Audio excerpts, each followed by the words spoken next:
صلوا علی الحبیب۔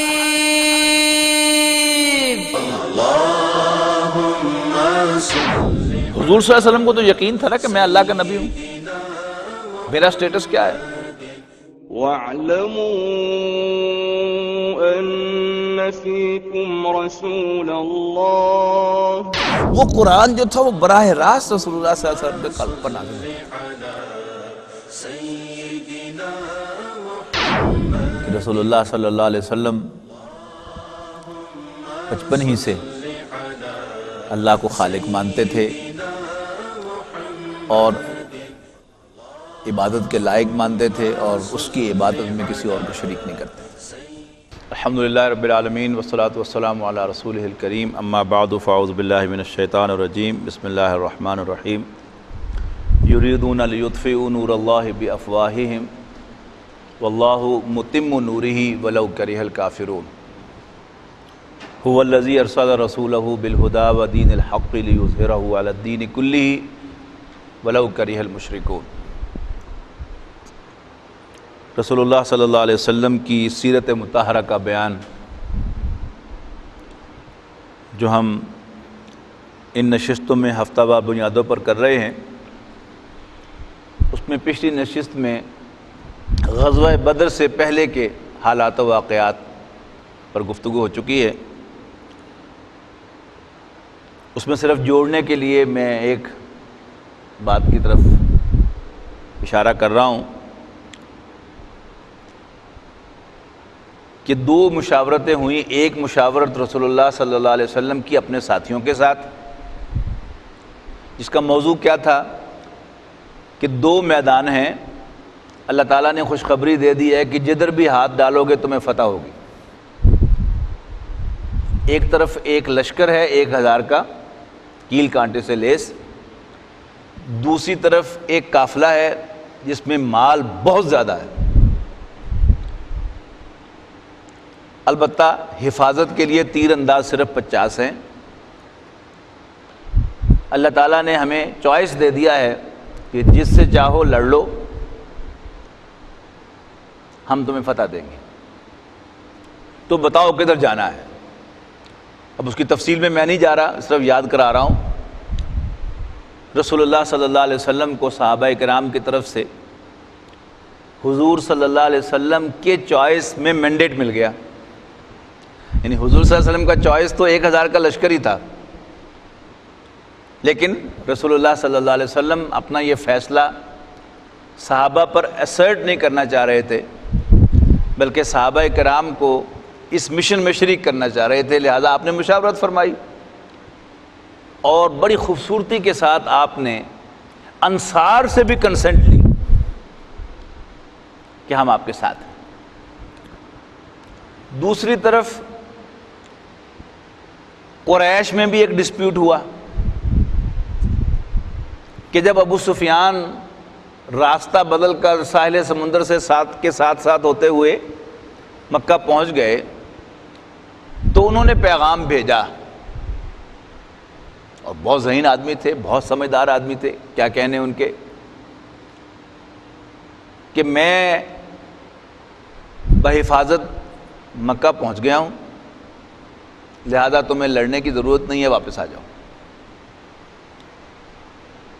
لیکن ابو جہل نے یہ موقف اختیار کیا کہ تیاری روز روز نہیں ہوتی، اب تیاری ہوئی ہے، ایک ہی بار دفعہ ہمیں ونس فار آل اس معاملے کو طے کر دینا چاہیے۔ مراد کیا تھی کہ معاذ اللہ ہمیں رسول اللہ صلی اللہ علیہ وسلم کو بھی شہید کر کے اور اسلام کا چراغ ہمیشہ کے لیے گل کر دینا چاہیے۔ لیکن قریش کے بڑوں میں عتبہ بن ربیعہ وہ جنگ کے حق میں نہیں تھا۔ حکیم ابن حزام رضی اللہ تعالیٰ عنہ بعد میں وہ ایمان لائے، اس لیے ہم انہیں ایک صحابی کے طور پہ پہچانتے ہیں، وہ اس کے حق میں نہیں تھے، لہذا عتبہ نے کوشش کی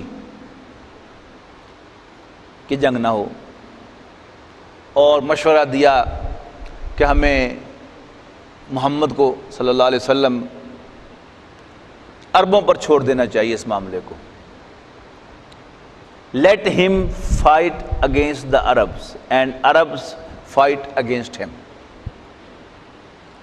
اگر محمد غالب ہو گئے تو لے دے کر ہیں تو ہمارے ہی بندے نا, تو قریش کا غلبہ پورے عرب پر ہو جائے گا through him. اور اگر عرب غالب آ گئے قریش محمد پر صلی اللہ علیہ وسلم, تو جو ہم چاہتے ہیں وہ ہو بھی جائے گا اور بدنامی بھی ہماری نہیں ہوگی کہ ہم نے اپنے بھائی کے خون سے اپنے ہاتھ رکھ لیے. بہت صائب مشورہ تھا, بہت حکیمانہ بات تھی. لیکن ابو جہل نے ایک تانا دیا عتبہ بن ربیعہ کو. وہ تو آپ تفصیل پڑھیں گے تو یعنی گالیاں بھی ہیں, بزدلی کے تانے بھی ہیں. ادھر بیٹا جو ہے اس لیے رحم کی اپیلیں ہو رہی ہیں. اب یہ بتانے کے لیے میں نے ریپیٹ کیا یہ واقعہ. تو عتبہ نے کہا اچھا یہ بات ہے تو پھر چلو. اور اسی مقصد کے لیے پھر عتبہ, ایک تو اس وجہ سے کہ اس پورے جنگ کے لشکر کی سالاری جو تھی وہ عتبہ بن ربیعہ کے پاس تھی, اور دوسرا اس تانے کی وجہ سے سب سے پہلے میدان میں عتبہ بن ربیعہ آیا اور اپنے بھائی شیبہ اور اپنے بیٹے ولید کو ساتھ لے کر آیا. یعنی سب سے پہلے 3 آدمی جو میدان میں آئے وہ کون تھے؟ عتبہ, شیبہ اور ولید. اس کے مقابلے میں 3 انصاری جوان میدان میں آئے. وہ ایک تھے حضرت عوف رضی اللہ تعالیٰ عنہ, دوسرے تھے حضرت معوذ رضی اللہ تعالیٰ عنہ, اور تیسرے سے عبداللہ بن رواحہ رضی اللہ تعالیٰ عنہ. اب یہ سامنے جب میدان میں آئے, یہ پرانا جو انداز تھا لڑائی کا وہ یہی تھا کہ پہلے جو 3 بڑے ہوتے تھے, 3-4 وہ سامنے میدان میں آتے تھے, ادھر سے بھی 2-3 آتے تھے, پھر تو 1 to 1 ان کے درمیان وہ ڈیول ہوتی تھی. اب سامنے سے یہ 3 انصاری آئے تو عتبہ بن ربیعہ نے پوچھا کہ تم کون ہو, تعارف کرواؤ اپنا. تو انہوں نے کہا کہ ہم انصاری ہیں. تو عتبہ بن ربیعہ چیخا, بلکہ سوری اس سے پہلے ایک حصہ رہ گیا بڑا اہم, کہ جب عتبہ میدان میں نکل کر آیا تو عتبہ کے بیٹے حضرت ابو حذیفہ بن عتبہ رضی اللہ تعالیٰ عنہ وہ سامنے آ گئے میدان میں. رسول اللہ صلی اللہ علیہ وسلم نے انہیں واپس بلا لیا کہ نہیں, باپ ہے تمہارا, اگرچہ مشرک ہے لیکن بہرحال باپ کی ایک رسپیکٹ کا تقاضا جو ہے اس کے تحت ان کو تو آپ نے واپس بلا لیا. پھر اس کے بعد یہ 3 نوجوان آئے. عتبہ نے تعارف پوچھا, انہیں تعارف کرایا کہ ہم انصاری ہیں. اس پر عتبہ چیخا اور حضور صلی اللہ علیہ وسلم سے خطاب کر کے اس نے کہا کہ محمد یوں تو ہمیں رسوا نہ کرو, بلکہ جیسے ہمارے ہاں یہ خاص طور پر جو یعنی ہندو کلچر کا ایک حصہ ہے نا, یہ جو ہندوؤں کے ہاں خاندان ہیں یہ ان کے ایک مذہبی تقدس بھی اس کے ساتھ وابستہ ہے. ہندو مائتھولوجی کے مطابق جو معاذ اللہ خدا کا سر ہے اس سے برہمن وجود میں آیا ہے, اور اللہ کے ہاتھوں سے یعنی ہاتھ اور یہ سینہ اور یہ جو کندھے ہیں ان سے کھتری وجود میں آئے, اور اللہ کے پیٹ سے معاذ اللہ ویش وجود میں آئے ہیں. یعنی پروفیشنز, یعنی ہاتھوں سے مراد کیا ہے؟ بازو شمشیر. اور یہ جو پھر کھتریوں میں آگے ہمارے ہاں جو یعنی راجپوت اور جاٹ, یہ کیا ہے؟ یہ مارشل ریسز کہلاتی ہیں.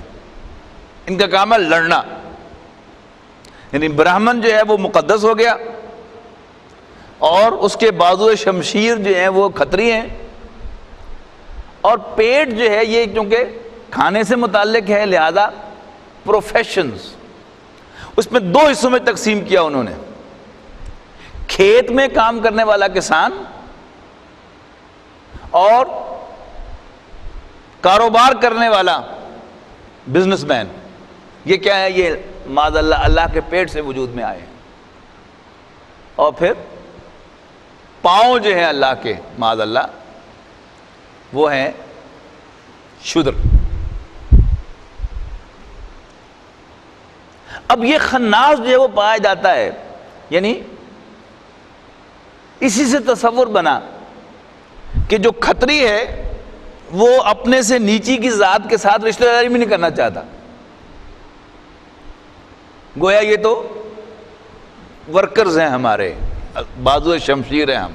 تو یہی خناس تھا، اس نے کاشت کار کہہ کر جو ہے وہ ذکر کیا انصار کا، اور حضور صلی اللہ علیہ وسلم سے کہا محمد ہماری ٹکر کے لوگ لاؤ ہمارے سامنے، اور ان کاشتکاروں کو ہمارے مقابلے میں لا کر ہماری بےزتی نہ کرو۔ لہذا رسول اللہ صلی اللہ علیہ وسلم نے ان کو واپس بلایا، اور اس کے بعد جو 3 صحابہ سامنے نکلے، حضرت عبیدہ بن حارث رضی اللہ تعالیٰ عنہ، حضرت حمزہ رضی اللہ تعالیٰ عنہ، اور حضرت علی رضی اللہ تعالیٰ عنہ۔ ان تینوں میں سے پھر حضرت عبیدہ جا کر کھڑے ہوئے عتبہ کے سامنے، اور حضرت حمزہ جا کر کھڑے ہوئے اس کے بھائی شیبہ کے سامنے، اور حضرت علی رضی اللہ تعالیٰ عنہ جا کر کھڑے ہوئے عتبہ کے بیٹے ولید کے سامنے۔ جنگ کا آغاز ہوا۔ حضرت علی اور حضرت حمزہ نے تو اپنے اپنے مد مقابل کو پہلے ہی وار میں زیر کر لیا اور واصل جہنم کر دیا، لیکن عتبہ اور عبیدہ بن حارث رضی اللہ تعالیٰ عنہ، ان دونوں کے درمیان ایک ایک وار کا تبادلہ ہوا، اور دونوں نے ایک دوسرے کو زخمی کیا، اور پھر حضرت علی اور حضرت حمزہ اپنے اپنے شکار سے فارغ ہو کر ان کی مدد کو پہنچے، اور انہوں نے عتبہ بن ربیعہ کو قتل کر دیا۔ اس کے بعد عام جنگ کا آغاز ہوا، اور پھر وہ تفصیل عام ہے، فرشتوں کا نزول ہوا، اور پھر دیکھتے ہی دیکھتے قریش کے بڑے بڑے سردار ڈھیر ہو گئے۔ خاص طور پر ذکر جو ہے وہ آپ نے پڑھا ہوگا، سنا ہوگا ابو جہل کا، کہ اس کو 2 نوجوان انصاریوں نے قتل کیا۔ حضرت بلال رضی اللہ تعالیٰ عنہ نے باقاعدہ تلاش کر کے اور ٹارگٹ کر کے امیہ بن خلف کو قتل کیا۔ یعنی جو جدید تصور اسلام کا پیش کیا جاتا ہے، جسے سافٹ امیج کہتے ہیں نا اسلام کا، وہ کیا ہے کہ بدلہ لینا تو حرام ہے، جبکہ حضرت بلال رضی اللہ تعالیٰ عنہ اور حضرت بلال سے بڑھ کر میں اور آپ اور آج کے جدید دانشور اسلام کو نہیں سمجھتے۔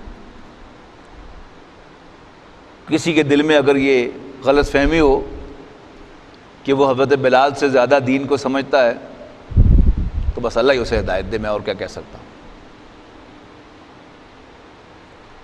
تو حضرت بلال رضی اللہ تعالیٰ عنہ نے باقاعدہ ڈھونڈ کر امیہ بن خلف کو قتل کیا، اور وہ جو اس نے ظلم ڈھایا ہوا تھا ان پر ماضی میں، اس کا بدلہ لیا اور اپنا کلیجہ ٹھنڈا فرمایا۔ نتیجہ کیا ہوا وہ بھی آپ کو معلوم ہے کہ دیکھتے ہی دیکھتے 70 قریش کے افراد جو تھے وہ ڈھیر ہو گئے، اور مسلمانوں کے ہاں جو کیجولٹی تھی وہ کچھ اس طرح تھی، وہ بھی آپ کو فگر بتا دیتا ہوں کہ اس میں کل 14 مسلمان شہید ہوئے 13 میدان جنگ میں،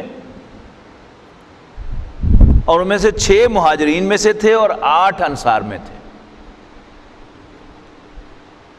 ایک جو تھے وہ راستے میں جاتے ہوئے شہید ہوئے تھے، یہی حضرت عبیدہ بن حارث رضی اللہ تعالیٰ عنہ، یہ زخمی ہوئے، ان کا پاؤں کٹ گیا،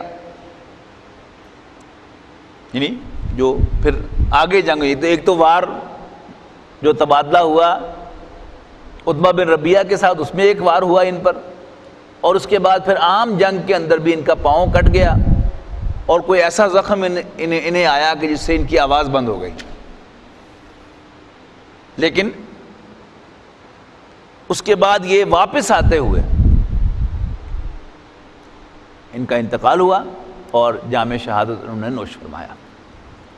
تو کل اس طرح یعنی عام جو آپ نے سنی ہوگی فگر وہ کیا ہے کہ 13 مسلمان میدان بدر میں شہید ہوئے، ان 13 میں سے 6 جو تھے، یعنی ان 13 میں سے اصل میں 5 مجاہدین تھے، مہاجرین تھے اور 8 انصار تھے، اور پھر مہاجرین کی 5 کی فگر میں اضافہ ہوا حضرت عبیدہ بن حارث رضی اللہ تعالیٰ عنہ کا، اور اس طرح پھر مہاجرین کی تعداد 6 ہو گئی اور 8 انصار تھے، 8 جمع 6 14 مسلمان شہید ہوئے اس جنگ کے اندر۔ قریش کے بڑے بڑے سردار ایک بہت ہی گندے کنویں کے اندر رسول اللہ صلی اللہ علیہ وسلم نے ان کی لاشیں پھینکوا دی، اور واپس آتے ہوئے نبی اکرم صلی اللہ علیہ وسلم نے باقاعدہ اس کنویں پر ٹھہر کر خطاب کیا، یعنی ایک ایک کا نام لے کر کہ اے فلاں بن فلاں، اے فلاں بن فلاں، اے فلاں، کیا تمہیں یہ بات راس نہ آئی کہ تم نے اللہ اور اس کے رسول کی اطاعت کی ہوتی؟ تو ہمارے رب نے ہم سے جو وعدہ کیا تھا ہم نے تو اسے پورا پایا ہے، تو کیا تم سے تمہارے رب نے جو وعدہ کیا تھا اسے تم نے برحق پایا؟ حضرت عمر رضی اللہ تعالیٰ عنہ نے عرض کی کہ اللہ کے رسول، آپ ایسے جسموں سے کیا باتیں کر رہے ہیں جن میں روح ہی نہیں ہے؟ نبی اکرم صلی اللہ علیہ وسلم نے فرمایا، اس ذات کی قسم جس کے ہاتھ میں محمد کی جان ہے صلی اللہ علیہ وسلم، میں جو کچھ کہہ رہا ہوں اسے تم لوگ ان سے زیادہ نہیں سن رہے۔ اب اللہ تعالیٰ جب چاہے مردے کو سنا دے، جب چاہے کسی دیوار کو کان ہو جائے تو دیوار بھی سن لے، اللہ تعالیٰ کے لیے کیا مشکل ہے؟ اور ایک روایت میں ہے کہ تم لوگ ان سے زیادہ سننے والے نہیں ہو لیکن یہ جواب نہیں دے سکتے۔ اس کے بعد جو اہم واقعہ ہوا کہ مسلمانوں کی کیجویلٹیز جو تھیں ان کا ذکر ہو گیا، قریش کے جو لوگ مارے گئے ان کا ذکر ہو گیا، ان کی تعداد 70 تھی، اس کے علاوہ 70 ہی افراد قریش میں سے مسلمانوں نے گرفتار کر لیے، گویا جنگی قیدی ان کو بنا لیا گیا، اور ان جنگی قیدیوں کو لے کر رسول اللہ صلی اللہ علیہ وسلم مدینہ منورہ تشریف لے آئے۔ اب مسئلہ آیا کہ اب ان جنگی قیدیوں کو کرنا کیا ہے؟ یہ پہلی جنگ تھی اور پہلی دفعہ جنگی قیدی آئے تھے۔ رسول اللہ صلی اللہ علیہ وسلم نے صحابہ کرام سے مشورہ فرمایا کہ بتاؤ بھی ان کے ساتھ کیا کرنا ہے۔ حضرت ابوبکر رضی اللہ تعالیٰ عنہ جو بڑے شفیق انسان تھے، انہوں نے کہا اللہ کے رسول یہ ہمارے اپنے ہی بھائی بند ہیں، تو let's be kind to them, ہمیں ان کے ساتھ نرم معاملہ ہی کرنا چاہیے۔ ان میں سے جو پڑھے لکھے لوگ ہیں ان سے ہم اپنے بچے پڑھوا لیتے ہیں، سروسز لے لیتے ہیں، اور باقی کچھ نہ کچھ تاوان لے کر انہیں ہمیں آزاد کر دینا چاہیے۔ لیکن حضرت عمر رضی اللہ تعالیٰ عنہ اور ایک اور صحابی نے بڑا سخت مشورہ دیا رسول اللہ صلی اللہ علیہ وسلم کو۔ وہ مشورہ کیا تھا؟ حضرت عمر نے نام لے کر کہا کہ اللہ کے رسول یہ ہمارے ہی بھائی بند ہیں، اور ہمارے اور ان کے درمیان فرق اسلام اور کفر کا ہے۔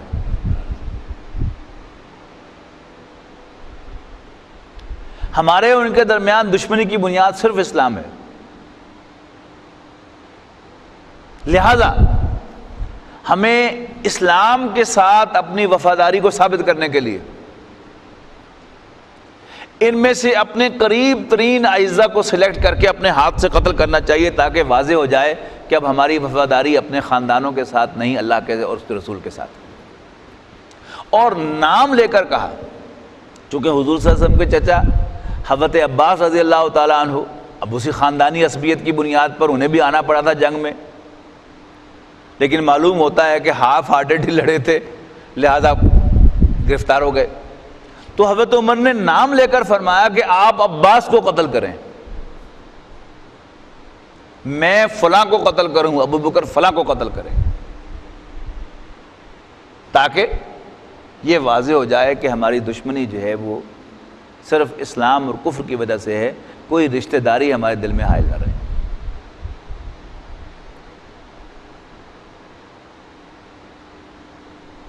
لیکن رسول اللہ صلی اللہ علیہ وسلم نے حضرت ابوبکر رضی اللہ تعالیٰ عنہ کی رائے کو پسند فرمایا اور اسی پر فیصلہ کر دیا۔ اس موقع پر رسول اللہ صلی اللہ علیہ وسلم نے جو احسان مندی تھی ذاتی، اس کا ایک مظاہرہ کیا، وہ میں چاہتا ہوں کہ نوٹ کریں آپ۔ سب سے پہلے تو یہ نوٹ کیجئے کہ جب قیدی حضور صلی اللہ علیہ وسلم کے سامنے آئے تو حضور صلی اللہ علیہ وسلم نے آن ریکارڈ یہ بات فرمائی اور اس کو رجسٹر کروایا کہ آج اگر مطعم بن عدی زندہ ہوتا، یاد آیا نا مطعم بن عدی کون ہے؟ یعنی وہ قرشی کہ جس نے رسول اللہ صلی اللہ علیہ وسلم کو طائف سے واپسی پر پناہ دی تھی، اگر آج مطعم بن عدی زندہ ہوتا اور وہ مجھے آ کر ان کی سفارش کرتا خود، تو میں اس کے کہنے پر ان سب کو چھوڑ دیتا۔ اس کا بیٹا آیا، لیکن رسول اللہ صلی اللہ علیہ وسلم نے کہا کہ اگر وہ خود ہوتا تو میں اس کی سفارش پر تو چھوڑتا، لیکن تمہاری وہ حیثیت نہیں۔ دوسرا ایک عجیب واقعہ یہ ہوا، یہ تو بڑا عجیب واقعہ ہے۔ اب جہاں ایک طرف حضرت عباس تھے حضور صلی اللہ علیہ وسلم کے چچا، اور اسی میں ان قیدیوں میں حضور صلی اللہ علیہ وسلم کے داماد حضرت زینب کے شوہر بھی تھے رضی اللہ تعالیٰ عنہ، حضور کی بیٹی حضرت زینب، ان کے شوہر یعنی حضور کے داماد، وہ بھی اس قیدیوں میں تھے۔ اب جب فدیہ مانگا گیا کہ بھئی کچھ نہ کچھ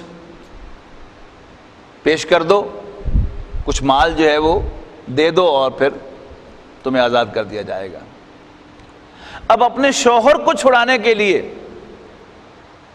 حضرت زینب رضی اللہ تعالیٰ عنہ نے اپنا ایک ہار فدیے کے طور پر بھیجا۔ اب جب وہ ہار رسول اللہ صلی اللہ علیہ وسلم کے سامنے آیا تو رسول اللہ صلی اللہ علیہ وسلم کی آنکھوں میں آنسو آ گئے، اس لیے کہ حضور صلی اللہ علیہ وسلم نے وہ ہار پہچان لیا، وہ ہار تھا حضرت خدیجہ کا جو انہوں نے اپنی بیٹی کو ہبہ کیا تھا حضرت زینب کو۔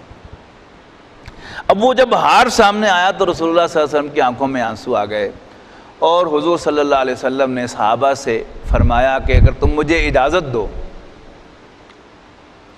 تو میں یہ ہار زینب کو واپس کر دوں، یہ زینب کے پاس خدیجہ کی نشانی ہے۔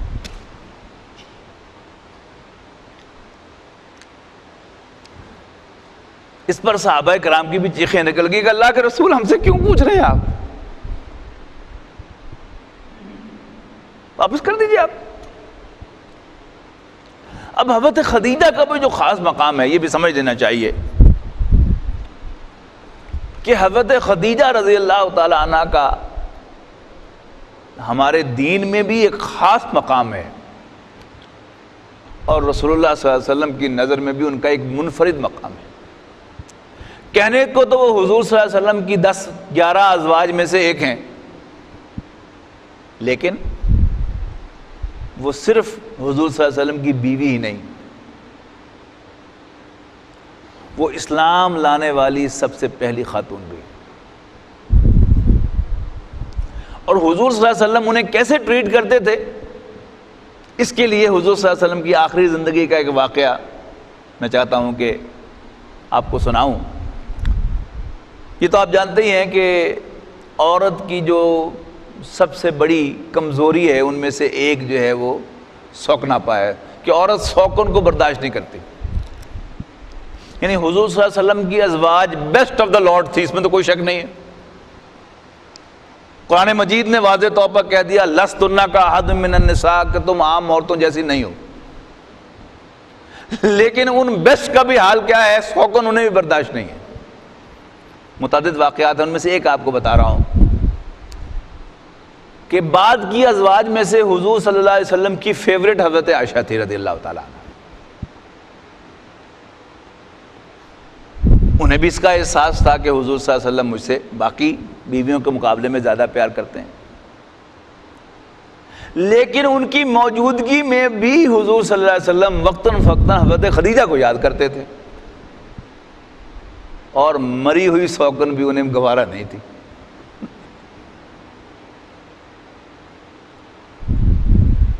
ایک مرتبہ حضرت عائشہ نے حضور صلی اللہ علیہ وسلم سے، جب حضور نے حضرت خدیجہ کو یاد کیا تو حضرت عائشہ کی زبان پر یہ الفاظ آئے کہ اللہ کے رسول، مجھ میں کیا کمی ہے؟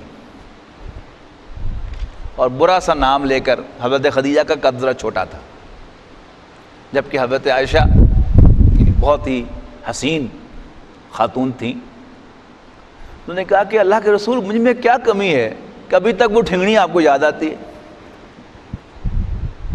اس پر رسول اللہ صلی اللہ علیہ وسلم نے ارشاد فرمایا، عائشہ مجھے خدیجہ کے بارے میں کچھ نہ کہا کرو. تمہیں پتہ ہے کہ خدیجہ نے میرا ساتھ اس وقت دیا تھا جب میرا ساتھ دینے والا کوئی نہ تھا.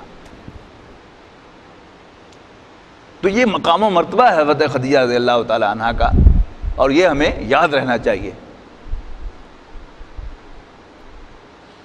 خدیجہ نے میرا ساتھ اس وقت دیا جب میرا ساتھ دینے والا کوئی نہ تھا. تو بہرحال رسول اللہ صلی اللہ علیہ وسلم نے ان قیدیوں کو فدیہ لے کر رہا کیا، لیکن سورہ انفال کی وہ آیت نازل ہو گئی جس میں اللہ تعالیٰ نے حضرت عمر رضی اللہ تعالیٰ عنہ اور ایک دوسرے صحابی کی رائے کی تائید کر دی. فرمایا کہ کسی نبی کو زیب نہیں دیتا، کسی نبی کے شایان شان نہیں ہے کہ اس کے پاس قیدی آئیں اور وہ زمین کو رنگین کیے بغیر انہیں چھوڑ دے. تو اس پر رسول اللہ صلی اللہ علیہ وسلم نے تبصرہ فرمایا کہ اگر اللہ تعالیٰ ہم پر رحم نہ فرماتا تو سوائے عمر اور دوسرے صحابی کے جنہوں نے دوسری رائے دی تھی ہم سب ہلاک ہو جاتے. یہاں ایک بڑا اہم سوال ہے کہ کیا حضرت عمر رضی اللہ تعالیٰ عنہ کو دین کی سمجھ حضرت ابوبکر سے بھی زیادہ تھی؟ ہرگز نہیں. یعنی ایک مشورہ حضرت ابوبکر کا تھا، ایک حضرت عمر کا تھا، تو حضور صلی اللہ علیہ وسلم نے حضرت ابوبکر کے مشورے کو مان لیا.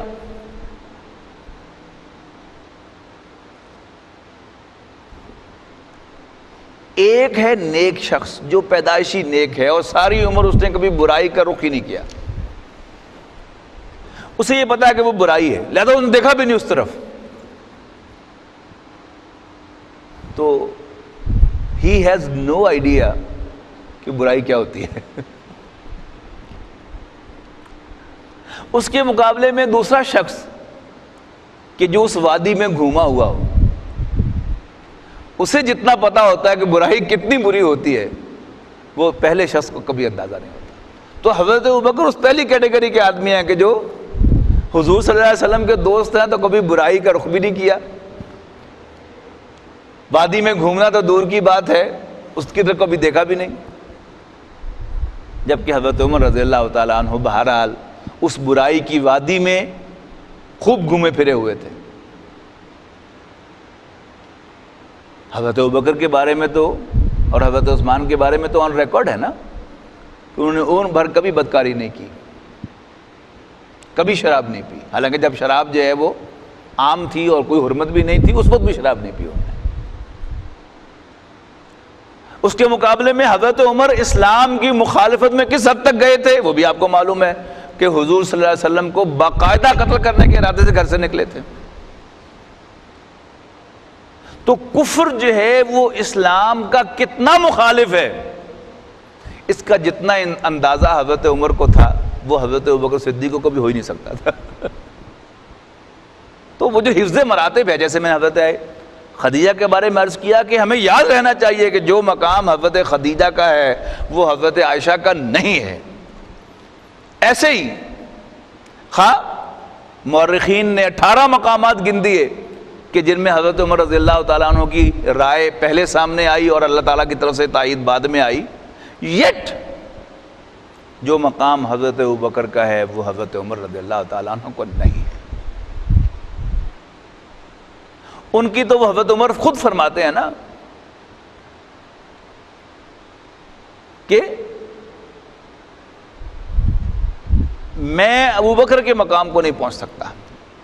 یعنی جب وہ واقعہ آیا نا غزوہ تبوک کا، تو کاروباری آدمی کبھی بڑی اچھی پوزیشن میں ہوتا ہے، کبھی اس کی پوزیشن بڑی ویک ہو جاتی ہے۔ تو اس وقت فارچونیٹلی میرے پاس بہت مال تھا، تو میں نے کہا جی آج میں ابوبکر سے بازی لے جاؤں گا، لہذا آدھا مال لے کر پور پراپرٹی کا آدھا کر کے حضور کی خدمت میں جا کے پیش کر دیا، اور دل ہی دل میں خوش تھے کہ واہ۔ اتنے میں حضرت ابوبکر تشریف لے آئے، تو حضور نے پہلے حضرت عمر سے پوچھا تھا کہ گھر میں کیا چھوڑ کے آیا، انہوں نے کہا یہ مال کا آدھا گھر رکھا آیا ہوں، آدھا آپ کی خدمت میں لا کے پیش کر دیا۔ حضرت ابوبکر لے آئے، آپ نے ان سے بھی پوچھا ابوبکر گھر کے لیے کیا چھوڑ کے آئے ہو؟ انہوں نے کہا اللہ اور اس کے رسول کا نام چھوڑ کے آیا ہوں، باقی سب کچھ لا کے حاضر کر دیا ہے۔ تو حضرت عمر کہتے ہیں کہ اس دن مجھے اندازہ ہو گیا کہ میں کبھی ابوبکر سے بازی نہیں لے جا سکتا۔ تو یہ مقام و مرتبہ وہ بھی ہمارے ذہن میں رہنا چاہیے۔ یعنی ایک خاص ایریا ہے، یعنی برائی کی ریکگنیشن۔ دیکھیں نا، آج پرچہ تو آؤٹ ہو چکا ہوا ہے، تو آپ مجھے کہیں کہ شراب کے بارے میں کچھ تقریر کر دو تو میں شاید 1-2 گھنٹے جو ہے وہ اس کی برائیاں بیان کرنے میں لگا دوں۔ پردے کے احکام کے بارے میں آپ کہیں تو میں بڑی دھواں دار تقریر کر دوں۔ لیکن سلام اس شخص کو کہ جس نے آ کر پوچھا رسول اللہ صلی اللہ علیہ وسلم کہ اللہ کے رسول یہ شراب اور جوا کچھ اسلام کے ساتھ کمپیٹیبل معلوم نہیں ہوتے، ان کے بارے میں کیا حکم ہے؟ اور یہ جو یعنی مکسنگ ہے دونوں سیکسز کی، میل اور فیمیل کی، مردوں اور عورتوں کا اختلاط جو ہے، یہ بھی اسلام کے ساتھ کمپیٹیبل معلوم نہیں ہوتا۔ سلام تو اس شخص کو ہے۔ یعنی برائی کے راستے کہاں کہاں سے کھلتے ہیں، اس لیے کہ وہ وادی میں گھومے ہوئے تھے نا، تبھی معلوم تھے۔ صلوا علی الحبیب اللهم صل على سيدنا محمد اللهم صل على سيدنا محمد